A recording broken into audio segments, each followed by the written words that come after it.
Hi guys, வணக்கம். நம்முடைய தமிழக வரலாற்றில் அரசியலில் வந்து பார்த்திங்கன்னா ஏகப்பட்ட விஷயங்கள் புதுசு புதுசாக நம்ம கண் கூட வந்து நம்ம பார்த்துக்கிட்டு இருக்கோம் நம்முடைய சமகாலத்தில். அந்த வகையில் வந்து பார்த்திங்கன்னா இன்றைக்கி மே 7ஆம் தேதி தமிழக வெற்றி கழக தலைவர் விஜய் அவர்கள் வந்து பார்த்திங்கன்னா சிஎம்மாக வந்து பதவி ஏற்கிறது விழா அப்படிங்கிறத அரேஞ்ச் பண்ணியிருந்தாங்க. பட் ஆனால் கவர்னர்கிட்ட இருந்து எந்த ஒரு அழைப்புமே வரலை. கரெக்டாக ப்ரொசீஜர் படி பார்த்திங்கன்னா நம்ம நேற்றே அதை சொல்லியிருந்தோம்.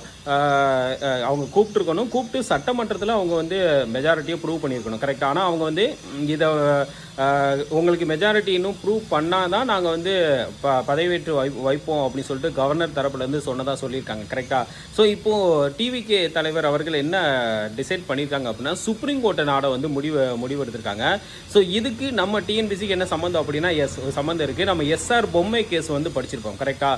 1994 நடந்த எஸ்ஆர் பொம்மை வர்சஸ் யூனியன் ஆஃப் இந்தியா. அதில் என்ன சொல்லியிருக்காங்க அப்படின்னா இந்த மாதிரி விஷயங்கள் நடக்கும்போது, அதாவது யாருக்குமே பெரும்பான்மை கிடைக்கும் போது யாருக்கு வந்து ஃபஸ்ட்டு ப்ரையாரிட்டி இருக்காங்களோ, ஃபஸ்ட்டு லீடிங்கில் இருக்காங்களோ அவங்கள வந்து கூப்பிட்டு அதாவது அரசை அமைச்சிட்டு பெரும்பான்மையை நிரூபிக்க சொல்லி சட்டமன்றத்தில் வந்து வலியுறுத்தணும். கரெக்டாக. ஏன்னா இது வந்து இது எல்லாமே வந்து வித்தின் 7 to 14 டேஸுக்குள்ளே, அதாவது ஒரு வாரம் இல்லைன்னா மேக்ஸிமம் பார்த்தீங்கன்னா 2 வாரத்துக்குள்ள இதெல்லாம் கம்ப்ளீட் பண்ணணும். கவர்னருக்கு ரூல் இருக்குது. கரெக்டாக. அந்த சுப்ரீம் கோர்ட் ஆர்டர் படி பார்த்தீங்க அப்படின்னா எஸ்ஆர் பொம்மை கேஸில் இந்த மாதிரி சொல்லியிருக்காங்க.